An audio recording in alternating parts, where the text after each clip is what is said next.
Et bonsoir dans l'ensemble, j'espère que vous allez bien. Bienvenue sur la scène de Diallo Campus. Pour ceux qui ne me connaissent pas, je réponds au nom de Diallo Ibrahima. Je fais pas mal de vidéos sur la procédure Campus France. Et si toutefois vous avez envie de venir poursuivre vos études supérieures en France, alors sachez que ma scène est là pour vous aider, pour vous guider, pour vous assister durant toutes les différentes étapes de la procédure Campus France. C'est-à-dire à partir de la création de votre compte Campus France jusqu'à votre arrivée en France. Pour cela, je vous invite à consulter régulièrement mes vidéos en ligne, de s'abonner sur ma chaîne. Et surtout, n'oubliez pas d'activer la cloche de notification si tout est OK, générique. Let's go!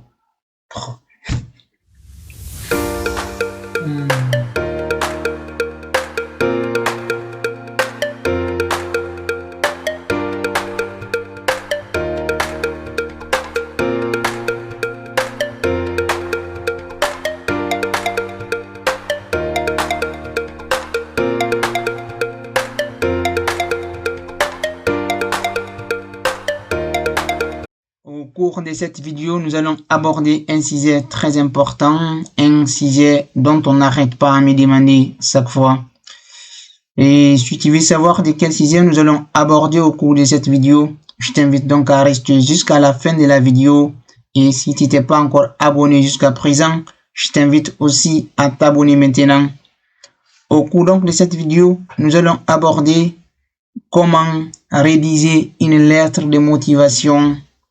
Et c'est quoi une lettre de motivation? C'est une lettre qui définit vos objectifs, est une lettre qui définit vos plans, c'est une lettre qui vous fait parler lorsque vous n'êtes pas là.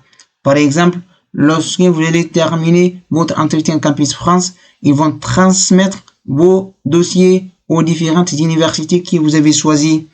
Et ces universités ne vous connaissent pas, ils ne connaissent que vos résultats scolaires, vos relevés de notes et votre lettre de motivation. Donc, c'est elle qui permet de justifier les défaillances que vous avez eues pendant vos cursus. Raison pour laquelle, si vous savez que vous n'avez pas de bonnes notes, je vous conseille de travailler fortement sur votre lettre de motivation car elle permet de faire énormément de différences. Et quels sont les points qu'on retrouve ici dans une lettre de motivation? Si tu veux savoir cela, je t'invite donc à t'abonner si tu n'es pas encore abonné jusqu'à présent et à rester aussi jusqu'à la fin de la vidéo. Il existe deux grands points à aborder dans une lettre de motivation. Le premier point, c'est le projet d'études et le second, c'est le projet professionnel. Le projet d'études, c'est la formation que tu souhaites intégrer. Par exemple, tu souhaites intégrer une licence en médecine, une licence en biologie, une licence en comptabilité. Donc, la formation que tu souhaites intégrer devient ton projet d'études. Et le projet professionnel, c'est le métier que tu souhaites exercer à l'issue de la formation que tu as choisie. Par exemple, je vais devenir mécanicien. Pour cela, je dois choisir une licence en génie mécanique pour devenir mécanicien après. Et où je souhaite devenir comptable. Pour cela, je dois choisir une formation en comptabilité. Où je vais devenir juriste. Pour cela, je dois choisir une formation en droit. Donc, les deux doivent être cohérents. Si toutefois, vous souhaitez devenir mécanicien et que vous choisissez une formation en droit, ça veut dire que les deux ne sont pas du tout cohérents. J'espère que vous avez compris la différence qui existe entre les deux. Donc, ce sont ces deux points qu'il faut aborder dans une lettre de motivation, surtout en tenant compte de la cohérence entre les deux. Pour bien comprendre, je vais donc prendre l'exemple sur un projet d'études que j'ai rédigé.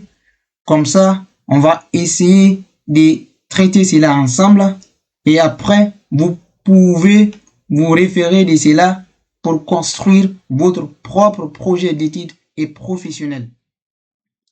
Comme vous pouvez le voir sur mon écran ici, j'ai divisé ma lettre de motivation en trois parties avec des couleurs différentes.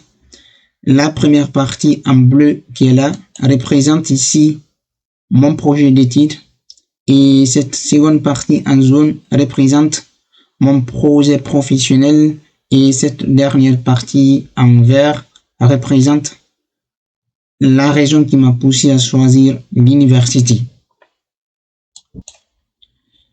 D'abord, j'ai commencé par une phrase introductive.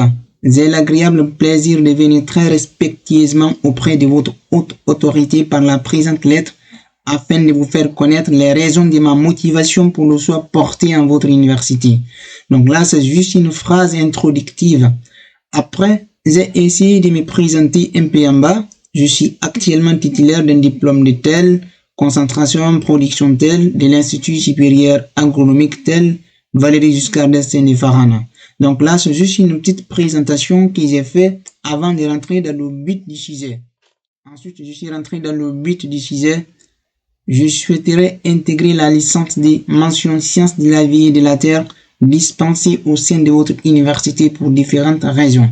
Donc là, c'est mon projet d'étude. La formation que j'ai voulu intégrer lorsque je faisais ma procédure Campus France, c'est elle qui est là. Il se peut que vous souhaitez peut-être intégrer une licence en zoologie ou une licence en médecine ou une licence en comptabilité ou une licence en droit. Donc, c'est le projet d'étude qui est là. Et ensuite, j'ai essayé de justifier un peu en bas les raisons qui m'ont poussé à choisir la formation.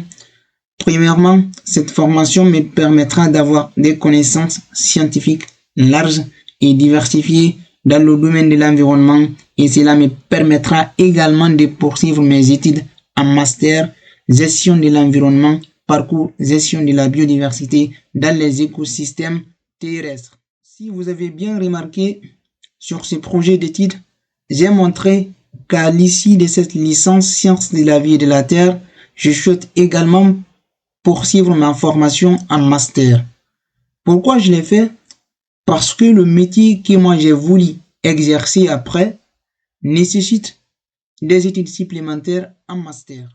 Après, on attaque ici la deuxième partie qui est le projet professionnel en zone.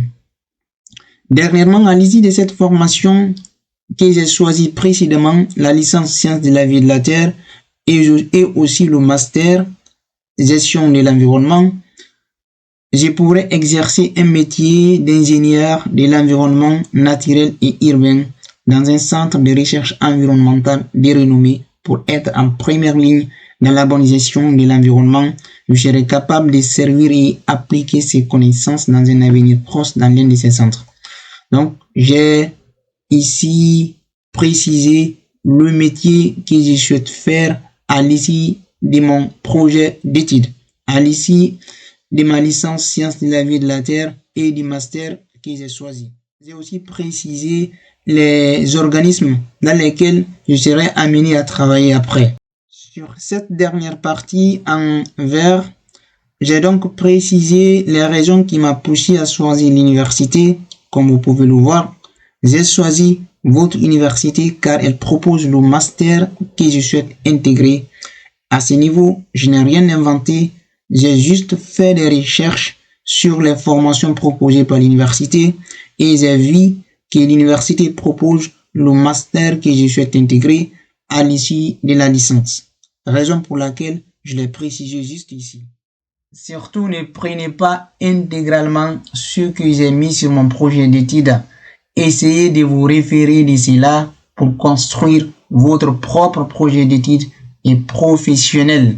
J'espère donc qu'à travers cette vidéo, vous serez à la hauteur de rédiger votre propre projet d'étude et professionnel. Ok? Surtout, ne faites pas copier-coller, je vous en prie. Essayez de créer toujours la différence. Si la vidéo a été utile pour vous, n'oubliez pas de la liker, de la partager et de s'abonner également. J'ai besoin de vos abonnements. Allez, ciao et je vous souhaite bon sens pour votre procédure Campus France.